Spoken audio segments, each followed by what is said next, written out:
धन्यवाद सर. खरं तर सोशल इथिक्स आणि सोशल रिलेव्हन्स या दोन्ही गोष्टींचा विचार करूनच LBP अकॅडमीची स्थापना करण्यात आली. सर अच्युत गोडबोले सर आणि अतुल कहाते हे आमच्या पिढीसाठी एक आदर्शवत आहे. तुमची पुस्तकं पाहून, तुमची वेबसाईट पाहून, तुमचे सर्व लेख वाचून आम्ही सर्वजण प्रेरित होतो. आपण जो दिलेला संदेश आहे की ठीक आहे, एखादी स्पर्धा परीक्षा किंवा एखादं करिअर हेच आमचं ध्येय नाही, आणि नेमकी तीच भूमिका खरं तर डोळ्यासमोर ठेवून पालकांचा ओढा असतो की होय, याच परीक्षांसाठी तुम्ही आमच्या पालकांची तयारी करून घ्या. हो, पण त्यासोबतच विज्ञानासंदर्भातलं कुतूहल म्हणून जे म्हणलं मला की एक सामाजिक भान आम्ही अकॅडमीतर्फे सांभाळतो. आणि खरं तर हे सामाजिक भान पाहूनच, कारण आम्ही ज्यावेळेस अकॅडमी स्थापन केली त्यावेळेस पहिली बॅच आमची ही 10वी नापास झालेल्या मुलांसाठी आणि 12वी नापास झालेल्या मुलांसाठीची होती. आणि सावकाळ माध्यम समूहाने देखील आमची ही भूमिका समजून घेतली.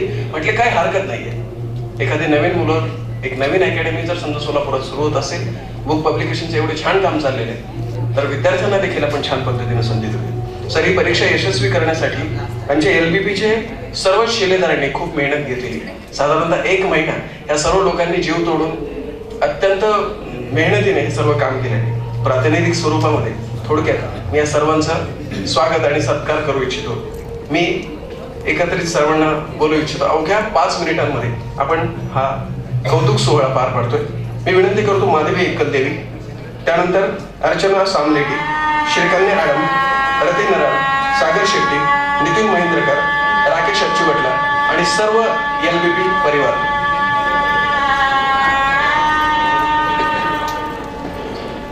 मान्यवरांना विनंती करतो की आमच्या सर्व शिलेदारांचं त्यांनी स्वागत आणि कौतुक करावं आणि पुढील सर्व उपक्रमांसाठी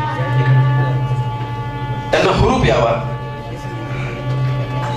त्यांचं कौतुक व्हावं. आणि मी सर्व उपस्थितांना विनंती करतो की ज्यांच्यामुळे आपली ही परीक्षा 2400-2500 मुलांना परीक्षा देता आली, ते हे सर्व शिलेदार आहेत. त्यांचं एकदा जोरदार टाळ्यांच्या गजरामध्ये आपण स्वागत करायचं.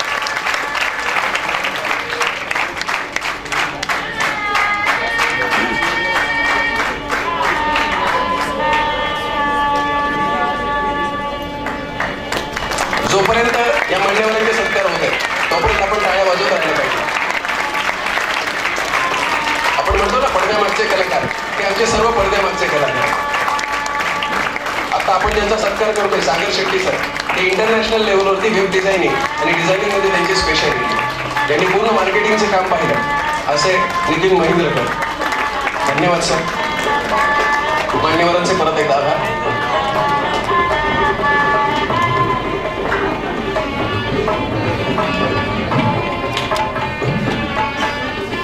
ज्या क्षणाशी आपण सर्व लोक आतुरतेने वाट पाहत आहोत, तो क्षण या ठिकाणी येऊन थांबलेला आहे. मी सर्व मान्यवरांना विनंती करतो की त्यांनी थोडंसं व्यासपीठाच्या समोर यावं. सायन्स ऑलिम्पियाड सकाळ माध्यम समूह आयोजित आणि LBP अकॅडमी प्रायोजित बक्षीस वितरण सोहळा. सर्वप्रथम आपण इयत्ता 9वीच्या विद्यार्थ्यांना बक्षीस देतो. इयत्ता 9वीचे विद्यार्थी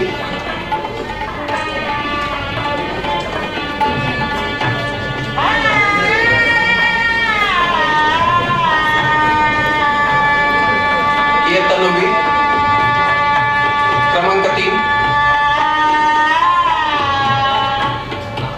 कोण सिराजगी पुष्कर, येसार चंडक प्रशाला, सोलापूर.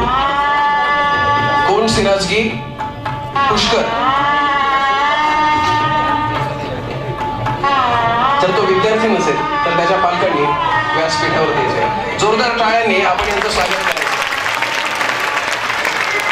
3000 रुपये बक्षिसाची रक्कम, बक्षिसाचं स्वरूप आहे 3000 रुपये रक्कम, प्रमाणपत्र, सन्मान चिन्ह.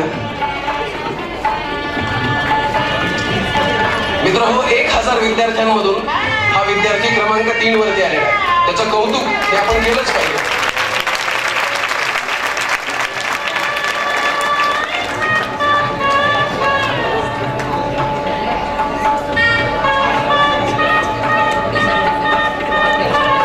या पुढचं बक्षीस क्रमांक 2 विक्रम केत दमाणी प्रशाला सोलापूर. विक्रम के, दमाणी प्रशाला सोलापूर. जोरदार टाळ्यांनी आपण याचं स्वागत करायचंय. विक्रम के, दमाणी प्रशाला सोलापूर. दमाणी प्रशालेचा कुठलाही प्रतिनिधी जर या ठिकाणी उपस्थित असेल तर त्यांनी लवकर व्यासपीठावरती यायचंय.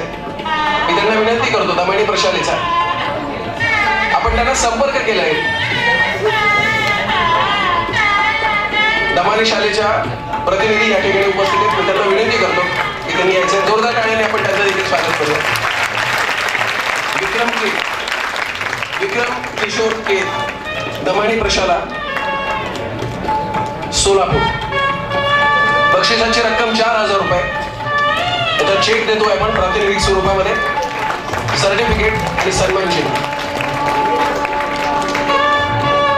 सायन्स ऑलिम्पियाड सकाळ माध्यम समूह आयोजित आणि LBB अकॅडमी प्रायोजित द्वितीय बक्षीस विक्रम किशोर के, आणि ज्याची आपण आतुरतेने वाट पाहत आहात असे इयत्ता 9वी मधील प्रथम बक्षीस मानसी पाटसकर, SR चंडक प्रशाला सोलापूर. जोरदार टाळ्यांनी मानसीचं आपण स्वागत करायचं. मानसी पाटसकर, SR चंडक प्रशाला सोलापूर. जोपर्यंत ते विद्यार्थ्यांनी बक्षीस घेत आहे तोपर्यंत आपण सर्वांच्या टाळ्या वाजवत राहणार आहोत. परीक्षेची काठिण्य पातळी आपण साधारणतः 6 पेपरमधून 1 पेपर निवडलेला होता. परीक्षा अत्यंत कठीण होती, तरी देखील त्या विद्यार्थिनीने त्याची गुणवत्ता सिद्ध केलेली आहे. मानसी पाटसकर, SR चंडक प्रशाला सोलापूर. बक्षिसाची रक्कम 5,000 रुपये, सन्मान चिन्ह आणि सर्टिफिकेट. इयत्ता 9वीच्या सर्व विद्यार्थ्यांचे खूप खूप अभिनंदन.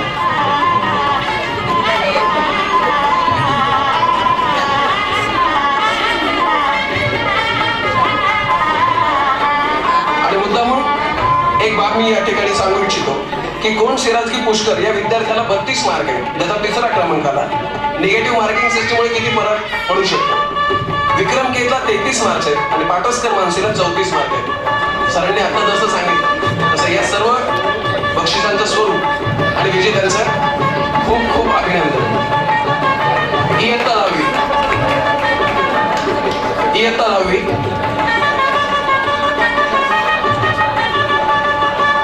मला SR चंडकच्या सर्व शिक्षकांचं, विशेषतः विज्ञान शिक्षकांचं खूप अभिनंदन करायचं. या शाळेचं आपण अभिनंदन करूयात, कारण इयत्ता 10वी मधून देखील विजय गाते हा विद्यार्थी, विजय गाते या विद्यार्थ्याला 3य क्रमांक 44 गुणांचा, 50 पैकी 44 गुणांचा हा विद्यार्थी पास झालेला आहे. जोरदार टाळ्यांनी स्वागत करावं असं त्यांना विनंती करतो. बक्षीस 3,000 रुपये रोख, सन्मान चिन्ह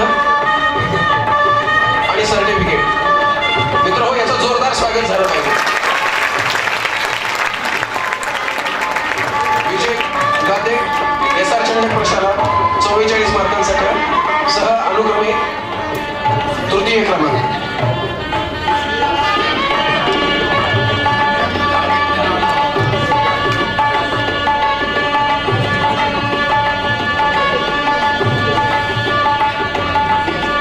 द्वितीय पारितोषिक सुयश गुरुकुल सोलापूर. द्वितीय पारितोषिक सुयश गुरुकुल. इथले देखील विज्ञान शिक्षकांचं परत एकदा मनपूर्वक आभार आणि धन्यवाद. कारण याच्यासाठी, कारण आपण जर विद्यार्थ्यांना शिकवलं नसतं, त्यांना प्रेरणा दिली नसती, या स्पर्धेमध्ये सहभागी होण्याची संधी दिली नसती, तर कदाचित ते इथपर्यंत येऊ शकले नसते. द्वितीय पारितोषिक अमिषा एलपाले, सुयश गुरुकुल. 45.75 45.75 असे तिला मार्क्स आहेत. निगेटिव्ह मार्किंग सिस्टीममुळे 0.75 हा आपल्याला या ठिकाणी गुणांचा आकडा दिसतोय. अमिषा एलपाले, सुयश गुरुकुल सोलापूर. बक्षिसाची रक्कम 4,000 रुपये, चेक, सन्मान चिन्ह आणि सर्टिफिकेट असं बक्षिसाचं स्वरूप आहे. जोरदार टाळ्यांच्या गजरामध्ये आपण अमिषा एलपालेचं स्वागत करायचं.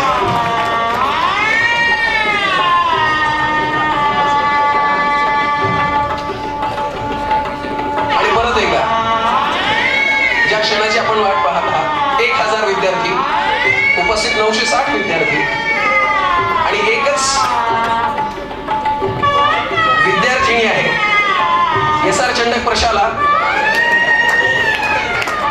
श्रद्धा सोमाणी असं या विद्यार्थिनीचं नाव आहे. हिच्यासाठी सर्व मान्यवरांनी आणि उपस्थितांनी जोरदार टाळ्यांच्या गजरामध्ये ते स्वागत करायचे. तिला मार्क्स आहेत 46.25 46.25 असे तिला मार्क्स मिळालेले आहेत. श्रद्धा सोमाणी जोरदार टाळ्यांच्या गजरामध्ये आपण इथे स्वागत करायचं. मित्र हो, परीक्षा खूप अवघड होती, मी पण पेपर दिलेला आहे. जोपर्यंत मुलगी ती व्यासपीठावरती आहे तोपर्यंत आपण तिचं स्वागत करायचं. हीच प्रेरणा तुमच्या काळामधील ऊर्जा तिला भविष्यासाठी प्रेरणादायी ठरणार आहे.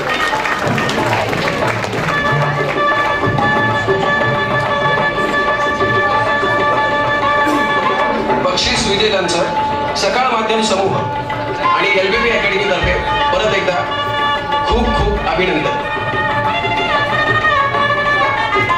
आणि खऱ्या अर्थाने या परीक्षेसाठी ज्यांनी खूप श्रम घेतले, त्यांनी याचा सिरियसनेस दिसला. त्या परीक्षेमध्ये उपस्थित 450 विद्यार्थी होते. 450 विद्यार्थ्यांपैकी ज्या विद्यार्थ्यांनी 39 मार्क्स मिळवलेले आहेत, इयत्ता 10वीच्या अभ्यासक्रमावरती आधारित 11वीच्या मुलांनी ही परीक्षा दिली.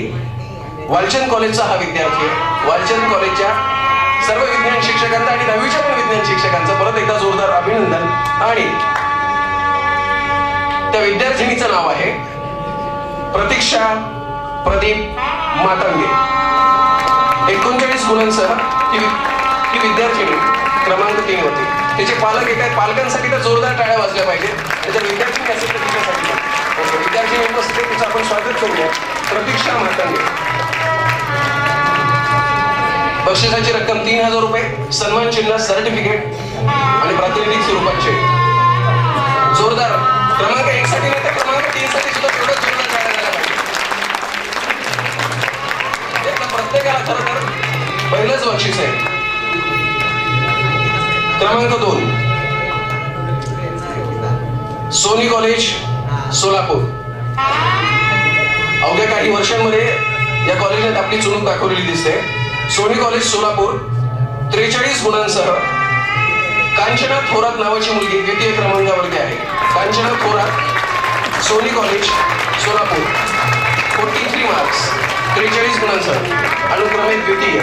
बक्षिसाचं स्वरूप 4000 रुपये, सन्मान चिन्ह, सर्टिफिकेट आणि प्रतिकात्मक चेक आपण त्यांना देतोय. हिचं देखील जोरदार टाळ्यांच्या गजरामध्ये आपण स्वागत करायचं, कौतुक करायचं.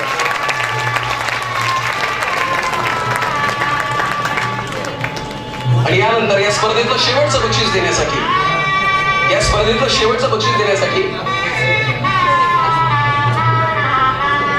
45 गुणांसह अंकिता वेद नावाच्या विद्यार्थींना हे बक्षीस मिळवलेलं आहे. अंकिता वेद सोनी कॉलेज सोलापूर. पहिलं बक्षीस, प्रथम बक्षीस रुपये 5000, सन्मान चिन्ह, प्रमाणपत्र. मी सर्व मान्यवरांना आणि उपस्थितांना परत एकदा जोरदार टाळ्या वाजवायची विनंती करतो. आणि शेवटची वेळ आपल्या प्रेरणेमुळं, आपल्या ऊर्जेमुळं, आपल्या टाळ्यांमुळं हे भविष्यात आपल्या सोलापूरचं नाव उज्ज्वल करेल.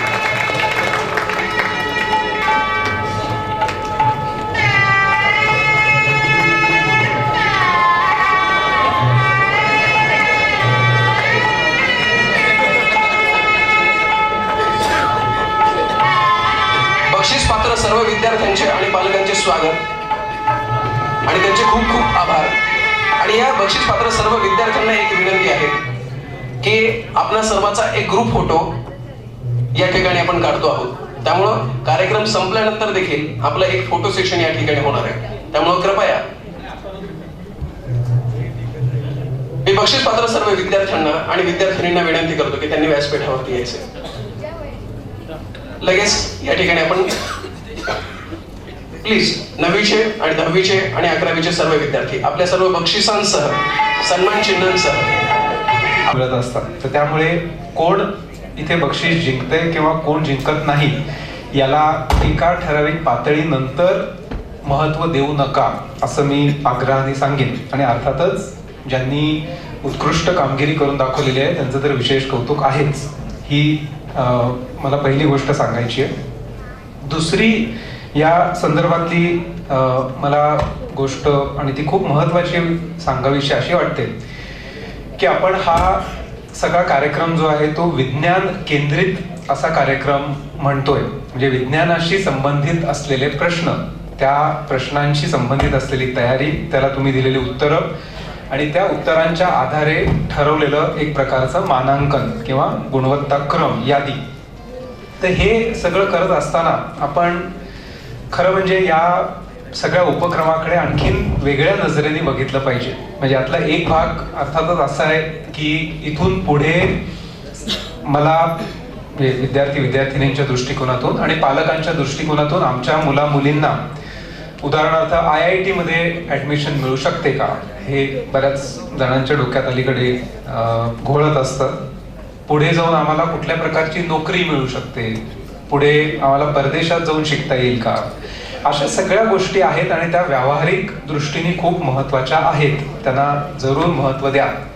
पण त्याच्या पलीकडे जाऊन मी असं म्हणेन की खरंच आपल्याला विज्ञानाचा आनंद घ्यायचा असेल, विज्ञानाचा रस घ्यायचा असेल तर मुळात हा सगळा विज्ञानाचा जो गाभा आहे तो गाभा कसा निर्माण झाला याकडे आपण थोडंसं डोळस दृष्टिकोनातून बघितलं पाहिजे. म्हणजे काय तर विज्ञान ही शाखा मुळात जन्माला कशी आली, फार अगदी इतिहासात जायची काही गरज नाहीये. पण आपण सोपी उदाहरणं अगदी घेतली, आता सर्वसामान्यपणे कुठल्याही साधारण 8वीच्या पुढच्या, खरं अलीकडे तर त्याच्या अलीकडेच, पण 8वीच्या पुढच्या कुठल्याही विद्यार्थिनीला अणूची संकल्पना माहीत असते. आणि आपण सगळे शिकतो, अणूमध्ये प्रोटॉन असतो, इलेक्ट्रॉन असतो, न्यूट्रॉन असतो वगैरे वगैरे, आणि मग आता त्याच्यामध्ये सब ॲटॉमिक पार्टिकल्स सुद्धा असतात.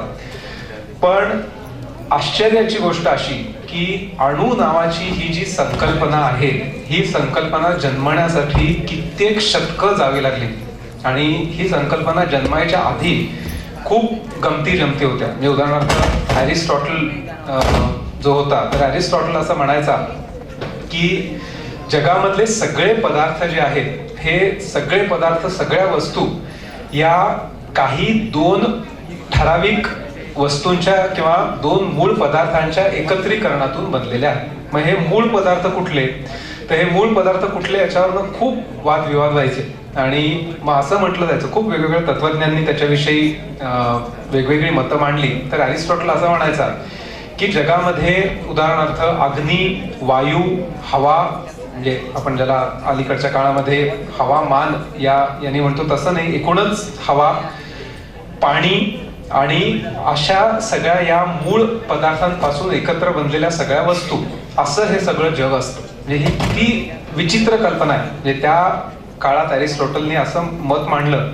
की जगामध्ये हेच 4 किंवा 5 मूळ पदार्थ असतात आणि ते आपण वेगवेगळ्या प्रकारे मिसळले की उदाहरणार्थ त्यातनं समजा उदाहरणार्थ झाड तयार होतं किंवा त्यातनं आपण रोजच्या वापरात वापरत असलेली कुठलीही वस्तू तयार होते. आणि कित्येक शतकं लोकांचा यावर विश्वास बसला.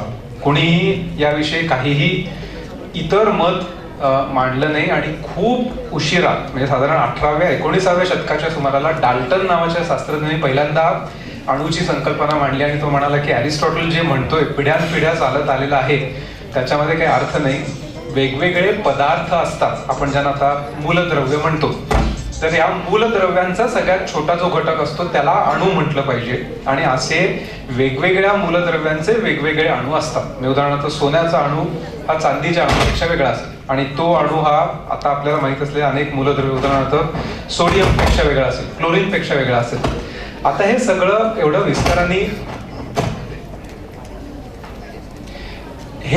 विस्ताराने सांगायचं कारण असं की या विज्ञान या विषयाकडे बघत असताना आपण सगळ्यात महत्वाची गोष्ट काय लक्षात घेतली पाहिजे की माणसाकडे कुतूहल असलं पाहिजे. म्हणजे माणसाकडे जर का कुतूहल नसेल तर विज्ञान ही शाखा पुढे जाऊच शकणार नाही. विज्ञानामध्ये जे सातत्याने बदल होत गेलेले आहेत आणि ज्या सुधारणा होत गेलेल्या आहेत, हे सगळे बदल आणि या सगळ्या सुधारणा, म्हणजे ॲरिस्टॉटल काय म्हणत होता पासून डाल्टननी अणुची संकल्पना मांडली तोपर्यंत माणसाला फक्त कुतूहल होतं म्हणून हे बदल होत गेले. आणि विज्ञानाची कुठलीही शाखा जर आपण बघितली तर या कुतूहलाच्या आधारेच विज्ञान पुढे गेलेलं आहे. या स्पर्धा परीक्षेच्या निमित्ताने मला तुम्हाला आग्रहाने हे सांगावंसं वाटतं की आपण पाठ्यपुस्तकात दिलेला किंवा परीक्षेमध्ये ज्याची उत्तरं देणं अपेक्षित आहे अशा प्रकारचा अभ्यास तर आपण करत असतोच आणि तो केलाच पाहिजे या स्पर्धांमध्ये यश मिळवण्यासाठी. पण या स्पर्धांमध्ये यश मिळवलं म्हणून आपल्याला विज्ञानामध्ये यश मिळेल असं समजण्याची एक प्रकारची चूक माझ्या मते आपल्याकडून होते. याचं कारण असं की आपण फक्त पुस्तकी प्रकारच्या अभ्यासाकडे लक्ष केंद्रित केलं तर आपल्यामधलं कुतूहल बरेचदा टिकत नाही. आणि तुम्हा सगळ्यांना मला हे आग्रहाने सांगायचं आहे की हे कुतूहल जोपर्यंत तुमच्यामध्ये शिल्लक असेल तोपर्यंत तुम्ही विज्ञान शाखेमध्ये नक्कीच पुढे जाऊ शकता. तर विज्ञानात पुढे जाणं म्हणजे नक्की काय असू शकतं तर तुमच्या पिढीच्या खरं म्हणजे मी असं म्हणेन की नशिबाच्या दृष्टीने खूप चांगल्या काही घडामोडी अलीकडच्या काळामध्ये घडल्या. म्हणजे उदाहरणार्थ भारतामध्ये मूलभूत सायन्स ज्याला म्हणतात म्हणजे बेसिक सायन्स किंवा फंडामेंटल सायन्स या विषयामध्ये कोणाला करिअर्स करणं फारसं शक्य नव्हतं अगदी अलीकडच्या काळापर्यंत. म्हणजे असे प्रश्न विचारले जायचे की समजा 2 मुलं आहेत आणि एक मुलगा इंजिनिअरिंगला गेला किंवा मेडिसिनला गेला, इंजिनियर झाला, डॉक्टर झाला आणि त्याचा दुसरा जो मित्र आहे तो फक्त विज्ञानातच शिकत राहिला कुठल्याही ब्रँचमध्ये, फिजिक्स, केमिस्ट्री असू दे, बायोलॉजी असू दे किंवा इतर अनेक ब्रांचेस. आणि या सगळ्या शाखांमध्ये तो मुलगा शिकत राहिला तर त्याला पुढे भविष्य काय, त्याला पुढे नोकरी मिळणार आहे का, तर तो उत्पन्न कसा कमावेल. तर या सगळ्या गोष्टी या ज्या प्रश्नार्थक होत्या त्या प्रश्नार्थक गोष्टी आता खरं म्हणजे खूप बदलत चाललेल्या आहेत. म्हणजे तुमच्यापैकी किती जणांना माहिती मला माहित नाही, पुण्यामध्ये उदाहरणार्थ आयसर सारखी जी संस्था आहे तर तिथे जगाच्या पातळीवर जे मूलभूत संशोधन केलं जातं तशा प्रकारचं संशोधन हे पुण्यामध्ये आयसरमध्ये केलं जातं. मी तुम्हाला एक नाव घेऊन सांगतो. तिथे आयसरमध्ये काम करत असलेला माझा तो खूपच मोठा शास्त्रज्ञ मित्र, त्याला भटनागर पुरस्कार सुद्धा मिळाला, डॉक्टर संजीव गलांडे नावाचा. तर तिथे उदाहरणार्थ जेनेटिक्स ही जी शाखा आहे तर या जेनेटिक्स या शाखेचं मूलभूत संशोधन केलं जातं. आता मूलभूत संशोधन म्हणजे काय तर जेनेटिक्स ही शाखा अगदी सोप्या शब्दांमध्ये आपल्याला काय सांगते, म्हणजे आपल्याला हे लहानपणी नेहमी कुतूहल असतं आणि आपण विज्ञान शिकत गेल्यानंतर आपल्याला त्यामधले अनेक दुवे कळायला लागतात. आपण असं म्हणतो की लहान बाळ बघितल्या बघितल्या अगदी आईसारखं दिसतं किंवा अगदी बाबांसारखं दिसतं किंवा आपण कधीतरी म्हणतो अरे हे बाळ तर त्याच्या मावशीसारखं दिसतंय किंवा कुठल्या तरी काकासारखं दिसतंय. आणि हे सगळं नक्की कसं होतं हे आपल्याला समजत नाही. आपल्याला असं वाटतं की हे नैसर्गिकरित्या चालत आलेली काहीतरी गोष्ट आहे. मग आपण विज्ञानामध्ये जसं गोष्टी शिकत जातो, पेशी वगैरे वगैरे बायोलॉजीमध्ये, मग आपल्याला गुणसूत्र आणि या सगळ्यांचा उलगडा होत जातो.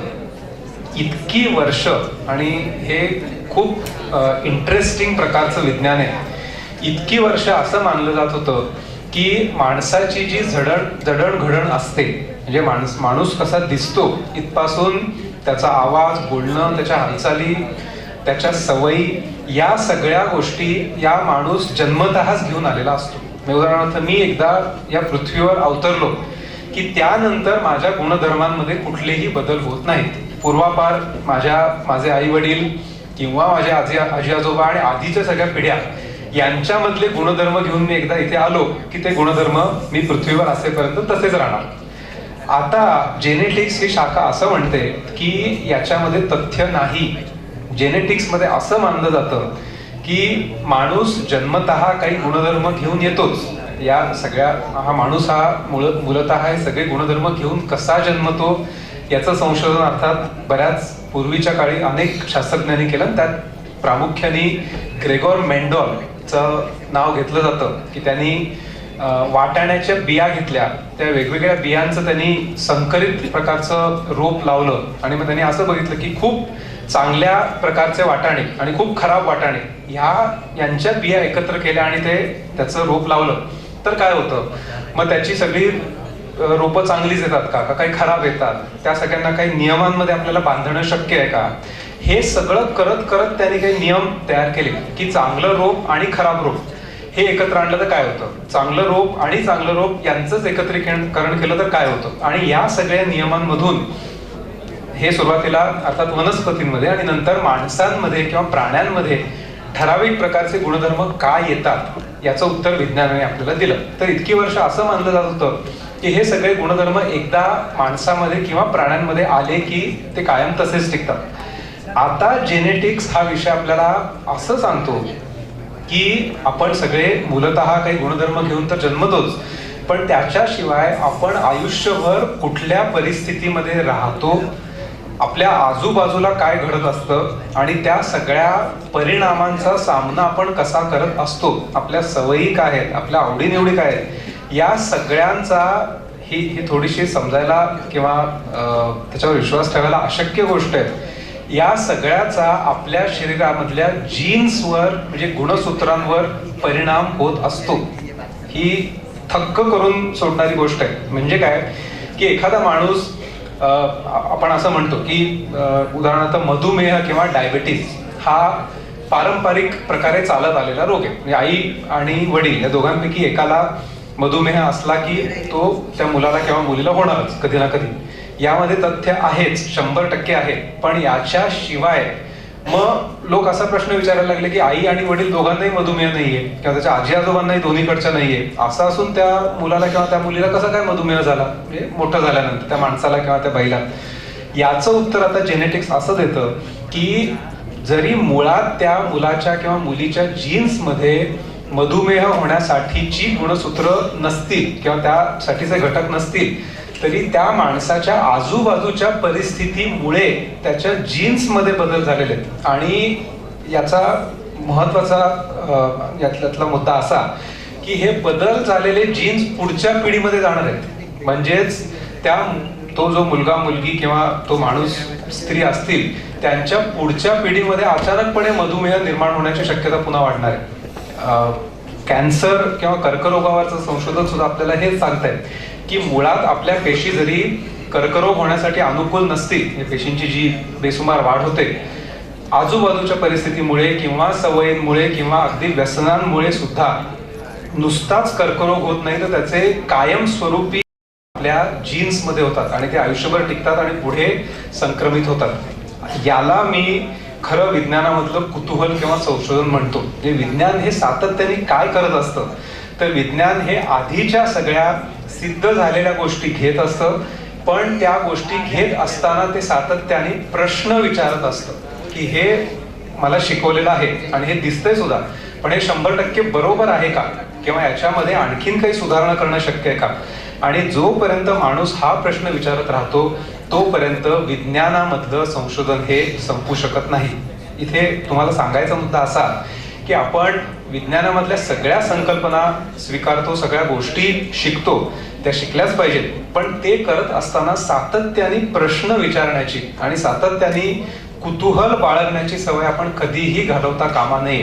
म्हणजेच काय की परीक्षा देत असताना, उदाहरणार्थ ही परीक्षा तर तुम्ही दिली, ती परीक्षा देत असताना आपल्या पुढे 3-4 पर्याय असतात बऱ्याच वेळेला, आणि ABCD किंवा 1 2 3 4 यातला एक ऑप्शन सिलेक्ट करून त्याचं उत्तर लिहा, असं त्या परीक्षेचं स्वरूप असतं. याचं कारण असं आहे की ही परीक्षा एवढ्या मोठ्या स्वरूपावर किंवा एवढ्या मोठ्या प्रमाणावर आयोजित करणं, त्या परीक्षेचा सगळा रिझल्ट लावणं, त्यानुसार क्रमवारी ठरवणं, हे सगळं, या सगळ्याचं व्यवस्थापन करणं हे आयोजकांच्या दृष्टीने खूप अवघड असतं. त्यामुळे त्या परीक्षेचं स्वरूप तसं असणं अगदी योग्य आहे, पण म्हणून आपल्या अभ्यासाचं किंवा आपल्या विचारांचं सुद्धा स्वरूप तसं असलं पाहिजे अशी समजूत अजिबात करून घेऊ नका. मला खास करून पालकांना हे सांगायचं आहे की हा विषय, हा आवाका हा पूर्ण समजला पाहिजे आणि त्यातले काही ठराविक मुद्दे मग परीक्षेला येतील आणि त्यांची उत्तरं आपल्याला आली पाहिजे, असं त्याचं स्वरूप आहे. म्हणजेच विज्ञान या विषयाचा आवाका हा महाप्रचंड आहे.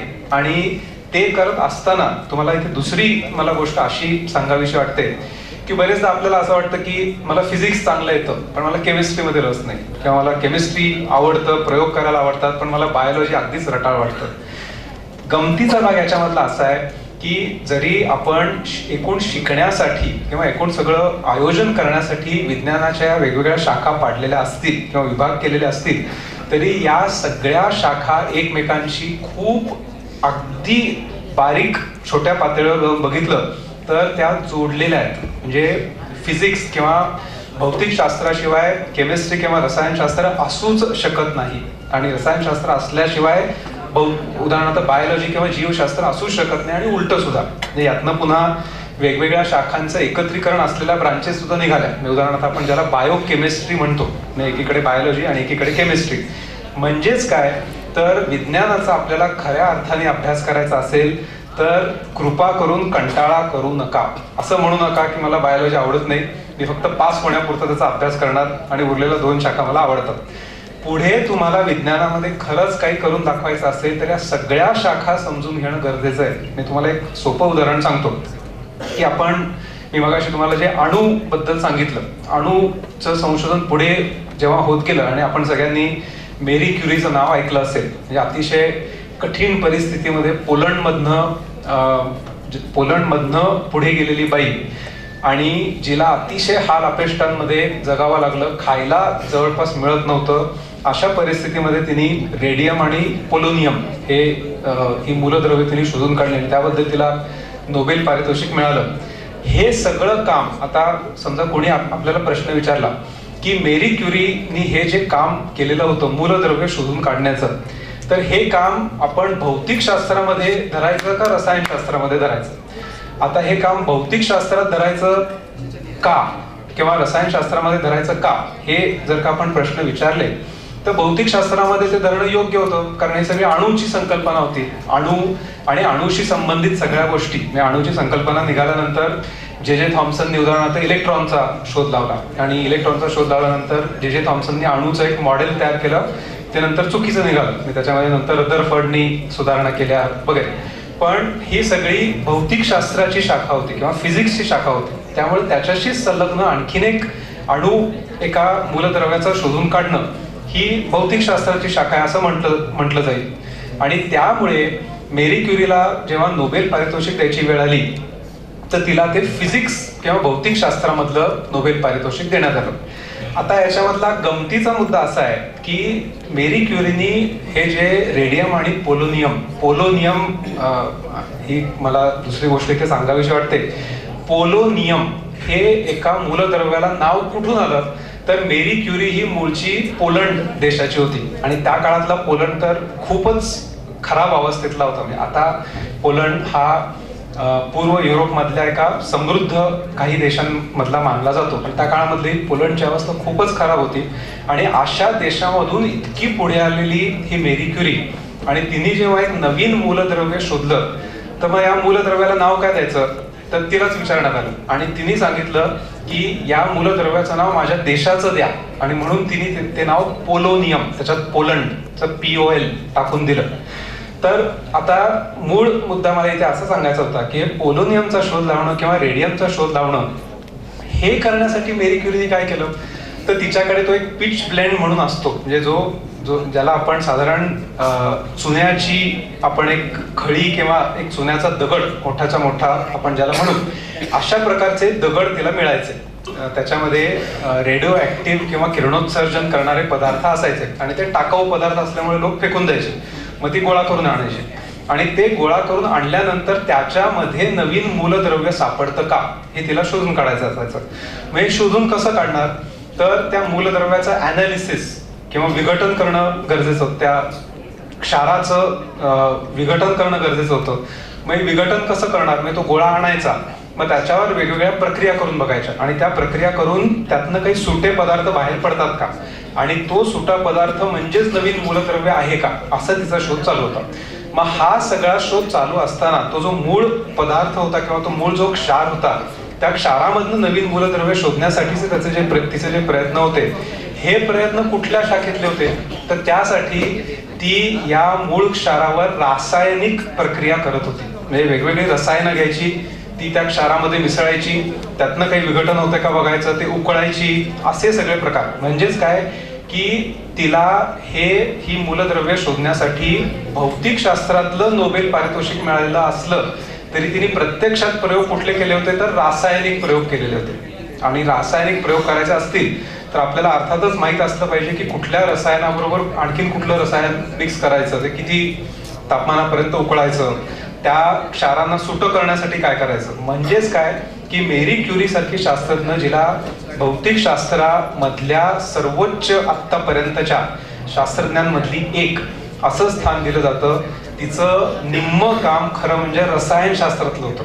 आणि म्हणून मला तुम्हाला इथे असं सांगायचं आहे की या सगळ्या तिन्ही शाखा वेगळ्या असतात, आपण एकाच शाखेमधलं शिकलो तरी पूर्णासारखं आहे, असा समज साफ चुकीचा असतो. तुम्हाला परीक्षांमध्ये मार्क्स मिळवायचे असतील तरी किंवा खरं विज्ञानामध्ये पुढे जायचं असेल तरी या दोन्ही गोष्टींसाठी खरं म्हणजे या तिन्ही शाखांचा अभ्यास नीटपणे केला पाहिजे. या निमित्ताने मला आणखीन एक गोष्ट इथे अशी सांगावीशी वाटते की एकीकडे आपण सगळीकडे विज्ञानाविषयी शिकतो, विज्ञानाविषयीची पारितोषिकं घेतो, आणि दुसरीकडे आपल्या वैयक्तिक आयुष्यामध्ये मात्र आपण अतिशय अवैज्ञानिकरित्या वागतो. म्हणजे मला इथे श्रद्धा ज्या लोकांची असते, म्हणजे देवावर विश्वास ठेवावा का नाही, पूजा करावी का नाही, देवळात जावं का नाही, हा सगळा वैयक्तिक श्रद्धांचा भाग आहे आणि त्याच्या बाबतीत मला काहीही बोलायचं नाही. तो वैयक्तिक श्रद्धांचा भाग असतो आणि तो आपण जपला पाहिजे. ज्या माणसाला ज्या गोष्टी करून समाधान मिळतं किंवा मनःशांती मिळते किंवा खरंच एक मानसिक आधार मिळतो, त्यासाठी त्या गोष्टी जरूर कराव्यात. पण एकीकडे आपण वैयक्तिक पातळीवर अंधश्रद्धा पसरवत असतो. तुम्हाला एक दोन सोपी उदाहरणं देतो की उदाहरणार्थ व्हॉट्सॲपवर एखादा मेसेज येतो आणि तो मेसेज असतो की हे तुमच्या पुढे काहीतरी एक देवीचं चित्र आलेलं आहे आणि ते तुम्ही आणखीन 100 लोकांना फॉरवर्ड केलं नाहीत तर कोप होईल किंवा काहीतरी भयंकर होईल.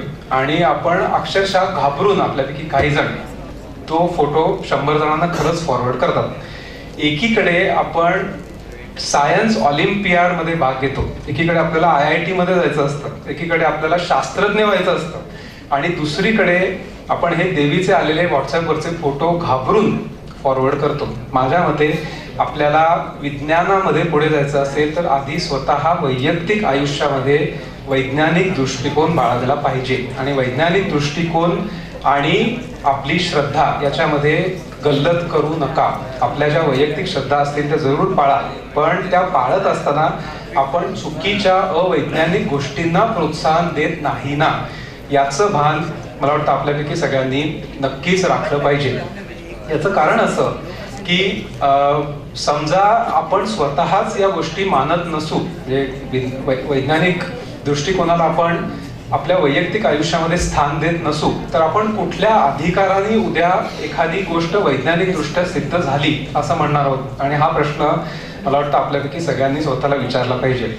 आणखीन एक मुद्दा याच्यामधला असा आहे की अलीकडच्या काळामध्ये विज्ञान या शाखेमध्ये पुढे जायचं असं म्हटलं की काही ठराविक प्रकारच्या गोष्टी आपल्या डोळ्यासमोर येतात. उदाहरणार्थ मंगळावर स्वारी करणं किंवा क्षेपणास्त्र निर्मिती किंवा अणुबॉम्ब तयार करणं, आणि अशा सगळ्या युद्धजन्य किंवा एकूण आक्रमक दृष्ट्या ज्या गोष्टी केल्या जातात देशाच्या हितासाठी असू दे किंवा देशप्रेम जागृत करण्यासाठी असू दे, त्याच गोष्टी विज्ञानाच्या दृष्टीने महत्वाच्या आहेत, अशा प्रकारचा एक अशा प्रकारचा एक समज सगळीकडे पसरलेला आहे. तर मला असं वाटतं की विज्ञान हे फक्त या शाखांपुरतं मर्यादित नाही. किंबहुना मी असं म्हणेन की जी माणसं विज्ञानाचा वापर हा आपल्या देशामधले प्रश्न सोडवण्यासाठी करू शकतात, ते माझ्या मते खरं खूप जास्त उच्च कोटीचं विज्ञान आहे. याचं कारण असं की आपल्या देशातल्या कित्येक, म्हणजे सोलापूरमध्येच आपल्या पाण्याचा प्रश्न आहे, पण देशभरात साधं स्वच्छ पाणी प्यायला मिळत नाही असा एवढा मोठा प्रश्न आहे. लहान मुलांचं आरोग्य सांभाळता येत नाही असा मोठा प्रश्न आहे. हे सगळे प्रश्न सोडवणं आपल्यासारख्या मोठ्या देशाला अशक्य आहे का? तर नाही आहे. मग याच्यावर उपाय काय? तर मग आपण सगळे सहजपणे असं म्हणून मोकळे होतो की सरकारची जबाबदारी, सरकार काही करत नाही, तिथे भ्रष्टाचार असतो. ह्या सगळ्या खऱ्या गोष्टी जरी असल्या तरी ज्या मुलींना विज्ञानामध्ये पुढे जायचंय त्यांनी असा एक छोटा प्रश्न, काय असं म्हणत नाही की सगळेच्या सगळे प्रश्न सोडवणं कोणाला शक्य आहे, पण आपल्या अभ्यासाचा भाग म्हणून हा प्रश्न, यातला कुठलाही एक प्रश्न सोडवणं अशक्य आहे का याचा पाठपुरावा केला आणि आपल्या स्थानिक पातळीवरचा एखादा प्रश्न काही प्रमाणावर सोडवण्यात जरी आपल्याला यश मिळालं तर मला वाटतं विज्ञानाचं हे खऱ्या अर्थाने हा विज्ञानाचा विजय समजला पाहिजे. विज्ञानाने आजवरची जी वाटचाल केलेली आहे ती वाटचाल खूप खडतर आहे. तुम्हाला उदाहरणार्थ गॅलिलिओची इतिहास किंवा त्याची गोष्ट माहीत असेल की धर्मगुरूंनी गॅलिलिओला फासावर लटकवण्याची धमकी दिली होती. जेव्हा गॅलिलिओ म्हणाला की सूर्याभोवती पृथ्वी फिरते आणि सूर्य फिरत नाही. म्हणजे त्या काळात लोकांना वाटायचं की पृथ्वी हाच केंद्रबिंदू आहे, पृथ्वी हेच सर्वस्व आहे आणि सूर्य आणि इतर सगळे जे ग्रह तारे आहेत ते पृथ्वीभोवती फिरतात. आणि गॅलिलिओच्या सगळ्या हिशोबांमध्ये ते काही बसत नव्हतं. तर गॅलिलिओनी जेव्हा पहिल्यांदा सांगितलं की सूर्याभोवती पृथ्वीच काय इतर सगळे तारे ग्रह तारे नव्हे पण ग्रह सगळे फिरतात, तर त्यावेळेला कोणाचा विश्वास बसला नाही आणि सगळे धर्मगुरूंची खूप मोठी पंचायत झाली. त्याचं कारण असं की धर्मगुरू काय म्हणत होते की पृथ्वी या सगळ्या विश्वाच्या केंद्रस्थानी आहे, म्हणजे पृथ्वी मुख्य आहे आणि पृथ्वीवरचे मुख्य कोण तर आम्ही. का तर आम्ही धर्मगुरू आहोत, म्हणजे आम्ही फक्त पृथ्वीचेच मुख्य नाही आहोत तर आम्ही सगळ्या विश्वाचे मुख्य आहोत. आणि असं म्हणणाऱ्या या धर्मगुरूंना गॅलिलिओनी जेव्हा सांगितलं की तुम्ही कदाचित या पृथ्वीचे मुख्य असाल, मला माहित नाही, पण या सगळ्या विश्वाचे मुख्य मात्र तुम्ही अजिबात नाही, कारण पृथ्वी हीच सूर्याभोवती फिरते. हे करत असताना गॅलिलिओला सुळावर चढवण्याची धमकी देण्यात आली, त्याला तुरुंगात टाकण्यात आलं. शेवटी नाईलाजाने गॅलिलिओनी माफी मागितली आणि गॅलिलिओनी असं सांगितलं की ठीक आहे, मी माझे सगळे वैज्ञानिक जे पुरावे आहेत ते गुंडाळून ठेवतो आणि मान्य करतो की पृथ्वीभोवतीच सूर्य फिरतो. आणि असा माफीनामा दिल्यानंतर गॅलिलिओची सुटका झाली, पण तरी त्याला नजरकैदेत ठेवण्यात आलं आणि त्याचे खूप हाल झाले. तिथपासून म्हणजे 17व्या शतकापासून आजवर विज्ञानाने जवळपास 400-500 वर्षात केलेला प्रवास हा थक्क करून सोडणार आहे. आणि यामधला आणखीन एक मला शेवटचा मुद्दा सांगायचा तो असा की हा सगळा प्रवास होत असताना आपण नेहमी असं म्हणतो की इंग्लंड, अमेरिका किंवा सगळे पाश्चिमात्य देश विज्ञानाच्या बाबतीत एवढे पुढे गेले, मग आपण एवढे मागे का राहिलो. तर मला असं वाटतं की या प्रश्नाचं उत्तर काही अंशी आपल्याला माहीत आहे. म्हणजे आपल्यावर जरी इंग्रजांची सत्ता होती, खूप अन्याय झाला, भारत हा कायम इतिहासामध्ये भरडला गेलेला देश आहे आणि स्वातंत्र्य म्हणून आपल्याला काही दशकच उलटलेली आहेत, हे सगळं मान्य केलं तरी सुद्धा मला असं वाटतं की आपल्या देशामध्ये विज्ञानाला पुरेसं महत्त्व देण्यात आलेलं नाही. म्हणजे आपण स्वातंत्र्य मिळालेल्या काळापासून सुद्धा आपण किंवा पूर्वीपासूनच आपण हे आज स्वतःमध्ये फार गुंतलेलो आहोत. म्हणजे उदाहरणार्थ आत्मा असतो का, असेल तर तो अमर असतो का, अध्यात्म म्हणजे काय, अध्यात्म आणि विज्ञान यांची सांगड कशी घालायची, या सगळ्या प्रश्नांमध्ये आपण इतके गुंतलेलो आहोत. आणि ते प्रश्न महत्वाचे आहेत, मी असं म्हणत नाही की त्यांचं महत्त्व कमी आहे, पण त्यांना इतकं महत्त्व दिलं जातं की त्या प्रश्नांच्या पलीकडे जाण्याची नजर ही खूप कमी लोकांना असते. आणि पाश्चिमात्य देशांमध्ये आपण बघितलं तर ते सगळे लोक हे बाह्य जगाकडे बघत असतात, आपण आत बघत असतो स्वतःमध्ये की स्वतःचं मन, स्वतःचा आत्मा, अध्यात्म या सगळ्या गोष्टीमध्ये गुरफटलो गेल्यामुळे मला असं वाटतं की आपल्या देशामध्ये विज्ञानाची जेवढी प्रगती व्हायला हवी तेवढी झालेली नाहीये. आणि याचं उत्तर शोधायचं असेल तर आपण आपल्या मनावर ताबा मिळवून बाह्य जगाकडे बघणं आणि बाह्य जग असं का चालतं याविषयीचं कुतूहल हे सातत्याने जागरूक ठेवणं आणि त्या प्रश्नांची उत्तरं मिळवणं, हे केलं तर आपला देश विज्ञानामध्ये नक्कीच पुढे जाऊ शकतो. ही सगळी स्पर्धा आयोजित केल्याबद्दल आयोजकांचे मी मनपूर्वक खरं म्हणजे आभारच मानतो, कारण अशाच प्रयत्नांमधून इथून पुढचे चांगले विद्यार्थी, शास्त्रज्ञ, संशोधक घडण्याची दाट शक्यता आहे. फक्त विशेषतः पालक आणि विद्यार्थी यांना 2 शेवटच्या गोष्टी मला अशा सांगायच्या त्या अशा की पहिली गोष्ट म्हणजे फक्त आपल्या मुला-मुलीला IIT मध्ये प्रवेश मिळावा म्हणून हे सगळं कृपा करून करू नका. त्याच्या पलीकडे खूप मोठं जग आहे. IIT हे अंतिम ध्येय कधीही असू शकत नाही, तर त्या दृष्टीने हे करू नका. विज्ञानाची आपल्याला ओळख होती, आवड लागते, आपला दृष्टिकोन मोठा होतोय, कुतूहल वाढतंय, या दृष्टिकोनातून त्याच्याकडे बघा तर तुम्हाला या सगळ्याचा आनंद घेता येईल. आणि दुसरी गोष्ट अशी की हे आपल्याला माहिती असेल, अलीकडच्या काळामध्ये त्याबद्दल खूप लिहून सुद्धा येतं. मी आत्ताच गेल्या महिन्यामध्ये इंडिया टुडे आणि आउटलुक या 2 प्रसिद्ध इंग्रजी साप्ताहिकांमध्ये त्याविषयी खूप लिहून आलं की राजस्थानमधल्या कोटामध्ये IITचा सगळा IITच्या तयारीसाठी काय काय करून घेतलं जातं. आणि मला असं वाटतं की आपण IIT मध्ये प्रवेश मिळवण्यासाठी कोटासारख्या गोष्टीचा पाठपुरावा करणं अतिशय चुकीचं आहे. त्याचं कारण असं की एकीकडे मुलामुलींनी IIT साठी तयारी करावी हे चांगलंच आहे, पण इतकी जीवघेणी स्पर्धा की त्या मुलामुलींना उसंत मिळू नये, काही जणांनी आत्महत्या कराव्यात, त्यांच्यामध्ये वैगुण्य आहे असं वाटून त्यांनी आपलं मूळ शिक्षण सोडावं किंवा त्या स्पर्धेमध्ये आपण उतरू शकत नाही. म्हणजे सातत्याने एका ट्रेडमिलवर आपण पळतोय आणि त्या ट्रेडमिलचा वेग वाढतोय, अशा प्रकारचं आयुष्य जगावं. इतकं हे सगळं काही आपण ज्याला इंग्रजीमध्ये त्याची वर्थ किंवा मराठीत किंमत म्हणतो तितकी याची किंमत निश्चितच नाही. आपलं आयुष्य हे याच्यापेक्षा खूप जास्त मोठं आहे, समृद्ध आहे. त्यामुळे एकीकडे या सगळ्याची तयारी करत असताना कुतूहल जागृत ठेवा, त्याचबरोबर विज्ञान सोडून इतर सगळ्या ज्या शाखा आहेत त्या शाखांमधलंही शक्य तितकं समजून घ्या. आणि हे केलं तर मला वाटतं IIT मध्ये जाल किंवा IIT सोडून दुसरीकडे जाल, कुठेही तुम्ही गेलात तुम्ही अतिशय आनंदी आणि समृद्ध माणूस व्हाल. हे माझ्या दृष्टीने सगळ्यात जास्त महत्त्वाचं आहे. तर मला इथे आयोजकांनी बोलावलं, तुम्ही सगळ्यांनी शांतपणे ऐकून घेतलं, याबद्दल सगळ्यांचे आभार. आणि मुलामुलींना आणि त्यांच्या पालकांना खूप मनापासून शुभेच्छा. थँक्यू.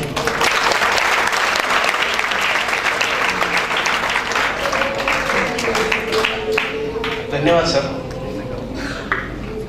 खरं तर सोशल इथिक्स आणि सोशल रिलेव्हन्स या दोन्ही गोष्टींचा विचार करूनच LBB अकॅडमीची स्थापना करण्यात आली. सर अच्युत गोडबोले सर आणि अतुल कहाते हे आमच्या पिढीसाठी एक आदर्शवत आहे. तुमची पुस्तकं पाहून, तुमची वेबसाईट पाहून, तुमचे सर्व लेख वाचून आम्ही सर्वजण प्रेरित होतो. आपण जो दिलेला संदेश आहे की ठीक आहे, एखादी स्पर्धा परीक्षा किंवा एखादं करिअर हेच आमचं ध्येय नाही, आणि नेमकी तीच भूमिका खरं तर डोळ्यासमोर ठेवून पालकांचा ओढा असतो की होय या परीक्षांसाठी तुम्ही आमच्या पालकांची तयारी करून घ्या. हो, पण त्यासोबतच विज्ञानासंदर्भातलं कुतूहल म्हणून जे म्हणलं मला की एक सामाजिक भान आम्ही अकॅडमीतर्फे सांभाळतो. आणि खरं तर हे सामाजिक भान पाहूनच, कारण आम्ही ज्यावेळेस अकॅडमी स्थापन केली त्यावेळेस पहिली बॅच आमची ही 10वी नापास झालेल्या मुलांसाठी आणि 12वी नापास झालेल्या मुलांसाठीची होती. आणि सावकाळ माध्यम समूहाने देखील आमची ही भूमिका समजून घेतली. म्हटले काय हरकत नाहीये, एखादी नवीन मुलं, एक नवीन अकॅडमी जर समजा सोलापुरात सुरू होत असेल, बुक पब्लिकेशनचे एवढे छान काम चाललेले आहे, तर विद्यार्थ्यांना देखील आपण छान पद्धतीने संधी देऊ. सर, ही परीक्षा यशस्वी करण्यासाठी त्यांचे LBBचे सर्व शिलेदारांनी खूप मेहनत घेतली. साधारणतः 1 महिना या सर्व लोकांनी जीव तोडून अत्यंत मेहनतीने हे सर्व काम केले. प्रातिनिधिक स्वरूपामध्ये थोडक्यात मी या सर्वांचं स्वागत आणि सत्कार करू इच्छितो. मी एकत्रित सर्वांना बोलू इच्छितो. अवघ्या 5 मिनिटांमध्ये आपण हा कौतुक सोहळा पार पाडतोय. मी विनंती करतो माधवी एकलदेवी, त्यानंतर अर्चना सामलेटी, श्रीकन्या मॅडम, रती नराळ, सागर शेट्टी, नितीन महेंद्रकर, राकेश अच्चुगटला आणि सर्व LBB परिवार.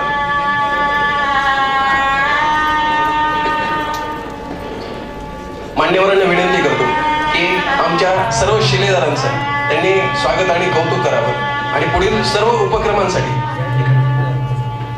त्यांना हुरूप यावा, त्यांचं कौतुक व्हावं. आणि मी सर्व उपस्थितांना विनंती करतो की ज्यांच्यामुळे आपली ही परीक्षा 2400-2500 मुलांना परीक्षा देता आली, हे सर्व शिलेदार आहेत, त्यांचं एकदा जोरदार टाळ्यांच्या गजरामध्ये आपण स्वागत करायचं.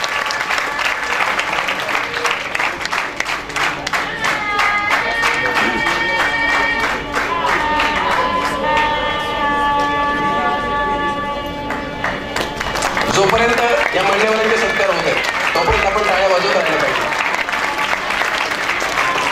आपण म्हणतो ना पडद्यामागचे कलाकार, ते आमचे सर्व पडद्यामागचे कलाकार. आता आपण ज्यांचा सत्कार करतोय सागर शेट्टी सर, ते इंटरनॅशनल लेवलवरती वेब डिझायनिंग आणि डिझायनिंग मध्ये त्यांची स्पेशालिटी, त्यांनी पूर्ण मार्केटिंगचे काम पाहिलं असे नितीन महेंद्रकर. धन्यवाद सर. मान्यवरांचे परत एकदा आभार.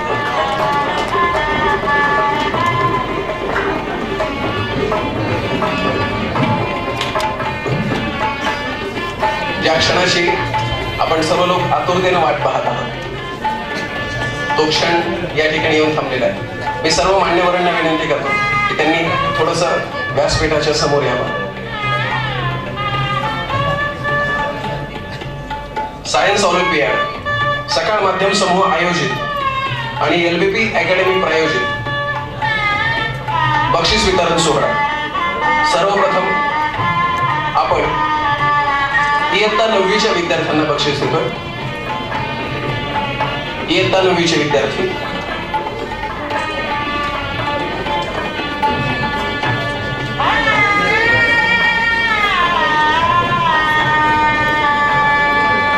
इयत्ता 9वी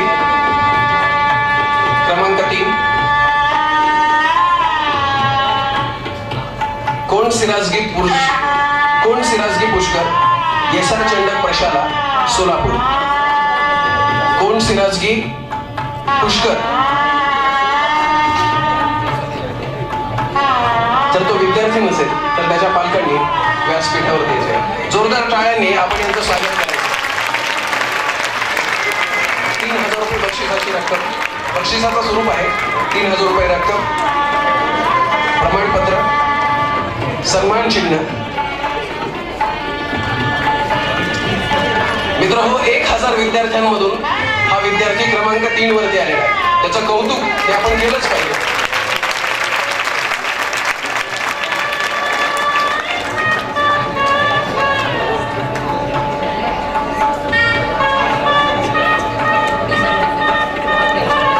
या पुढचं बक्षीस क्रमांक 2 विक्रम केत दमाणी प्रशाला सोलापूर. विक्रम केत दमाणी प्रशाला सोलापूर. जोरदार टाळ्यांनी आपण याचं स्वागत करायचं. विक्रम केत दमाणी प्रशाला सोलापूर. दमाणी प्रशालेचा कुठलाही प्रतिनिधी जर या ठिकाणी उपस्थित असेल तर त्यांनी लवकर व्यासपीठावरती यायचंय.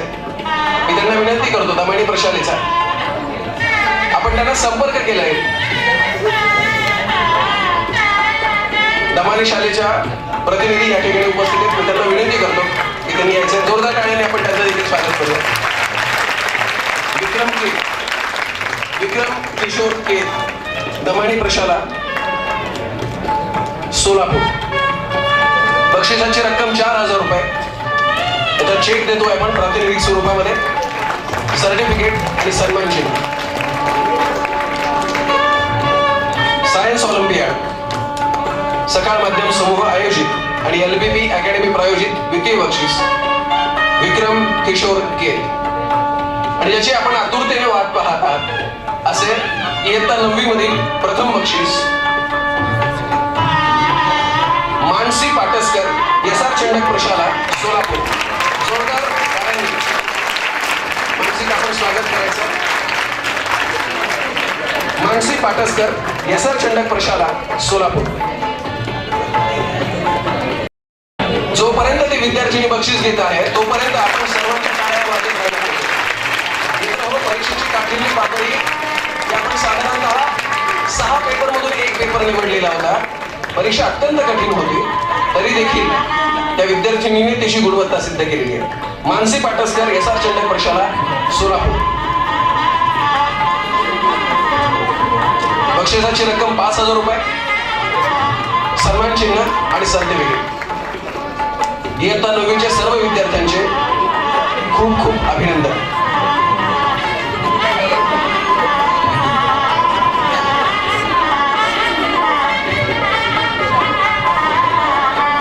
आणि मुद्दामून एक बाब मी या ठिकाणी सांगू इच्छितो की कोण सिराजगी पुष्कर या विद्यार्थ्याला 32 मार्क आहेत, ज्याचा 3रा क्रमांक आला.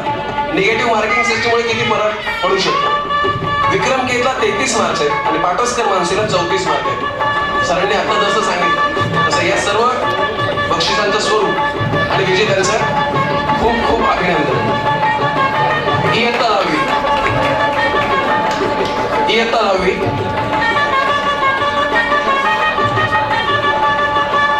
मला येसार चंडकच्या सर्व शिक्षकांचं, विशेषतः विज्ञान शिक्षकांचं खूप अभिनंदन करायचं.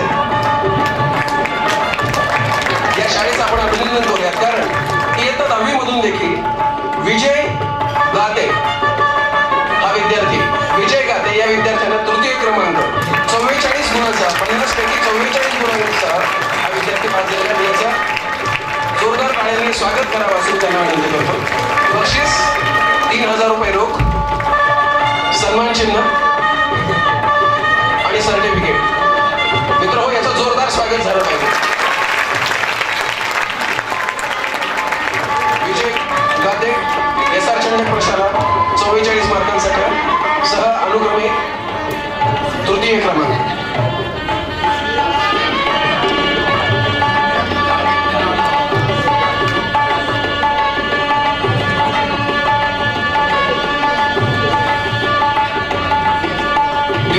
पारितोषिक सुयश गुरुकुल सोलापूर. द्वितीय पारितोषिक सुयश गुरुकुल. इथल्या देखील विज्ञान शिक्षकांचं परत एकदा मनपूर्वक आभार आणि धन्यवाद. कारण आपण जर विद्यार्थ्यांना शिकवलं नसतं, त्यांना प्रेरणा दिली नसती, या स्पर्धेमध्ये सहभागी होण्याची संधी दिली नसती, तर कदाचित ते इथपर्यंत येऊ शकले नसते. द्वितीय पारितोषिक अमिषा एल पाले सुयश गुरुकुल 45.75 45.75 असे तिला मार्क्स आहेत. निगेटिव्ह मार्किंग सिस्टीममुळे 0.75 हा आपल्याला या ठिकाणी गुणांचा आकडा दिसतोय. अमिषा एल पाले सुयश गुरुकुल सोलापूर. बक्षिसाची रक्कम 4,000 रुपये, चेक, सन्मान चिन्ह आणि सर्टिफिकेट असं बक्षिसाचं स्वरूप आहे. जोरदार टाळ्यांच्या गजरामध्ये आपण अमिषा एल पालेचं स्वागत करायचं.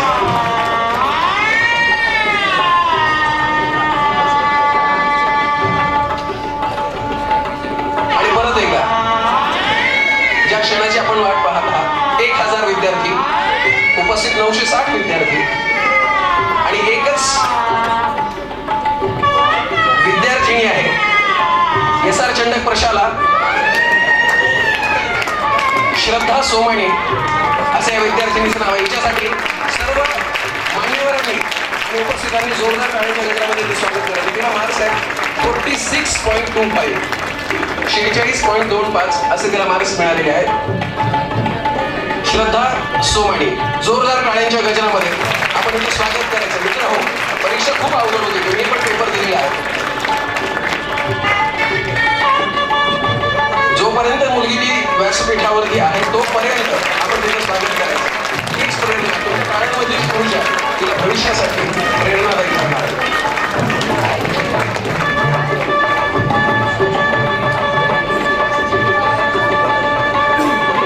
बक्षीस विजेत्यांचं सकाळ माध्यम समूह आणि LBB अकॅडमी तर्फे परत एकदा खूप खूप अभिनंदन.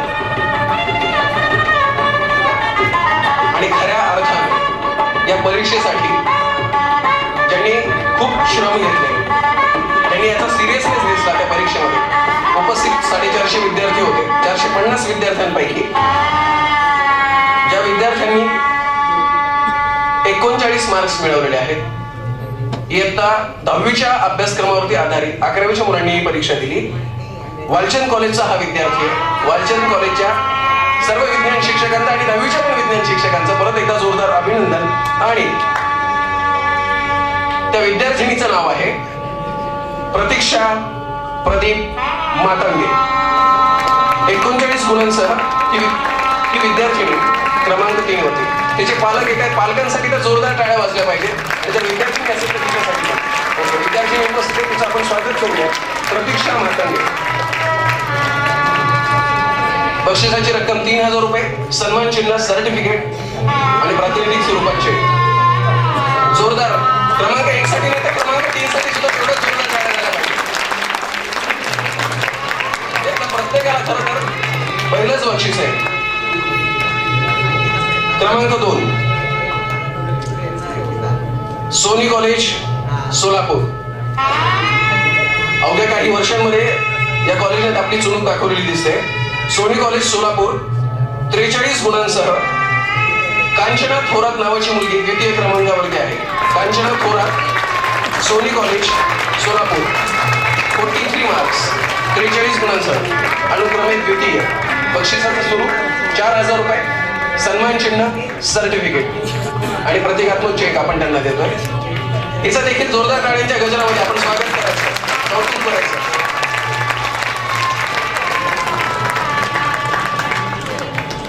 आणि यानंतर या स्पर्धेतलं शेवटचं बक्षीस देण्यासाठी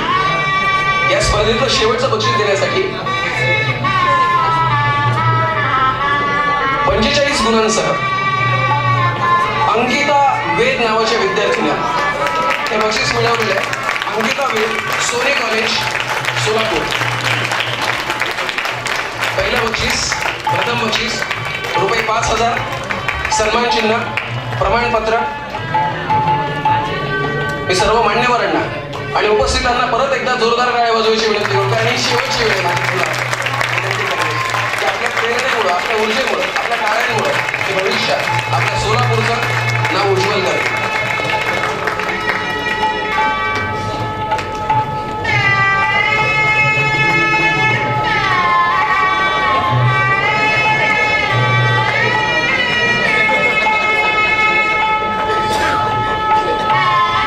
बक्षीस पात्र सर्व विद्यार्थ्यांचे आणि पालकांचे स्वागत आणि त्यांचे खूप खूप आभार.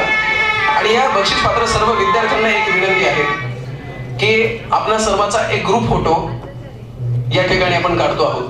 त्यामुळं कार्यक्रम संपल्यानंतर देखील आपलं एक फोटो सेशन या ठिकाणी होणार आहे. त्यामुळं कृपया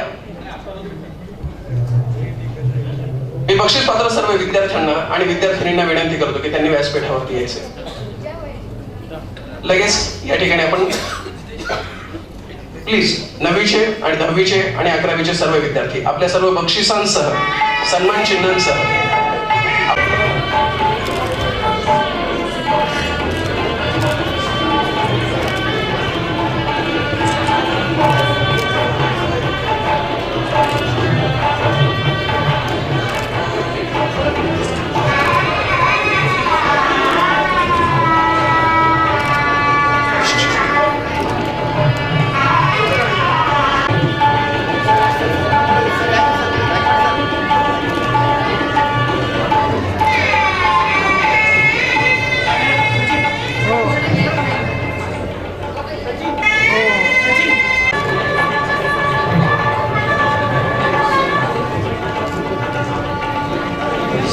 आपले गुण पाहण्याची संधी एलबीबी अकॅडमी अशोक चौक सोलापूर या ठिकाणी करण्यात आली आहे.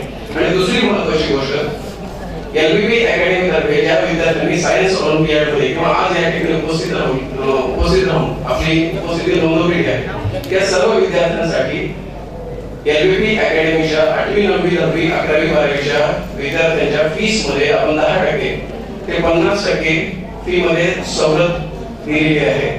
आणि पुढील आठवडाभरामध्ये 31 तारखेपासून ते 7 तारखेपर्यंत आपण केव्हाही जरी आला तरी आपल्याला ही सूट या ठिकाणी उपलब्ध असेल. आणि यासाठी जर समजा तुम्हाला आजच आपलं नाव नोंदवायचं असेल तर त्याची पूर्ण माहिती आपण खाली एलबीबी अकॅडमीचे 2 स्टॉल्स लावले त्या ठिकाणी आपण या सर्व गोष्टींची या सर्व सवलतींची माहिती घेऊ शकता. या कार्यक्रमासाठी आपण सर्वजण या ठिकाणी उपस्थित राहिला त्याबद्दल मी परत एकदा आपल्या सर्वांचे आभार मानतो. सकाळ माध्यम समूह आणि एलबीबी अकॅडमी यांच्यातर्फे देखील आपल्या सर्वांचे आभार मानतो. आणि हा कार्यक्रम या ठिकाणी संपन्न झाला.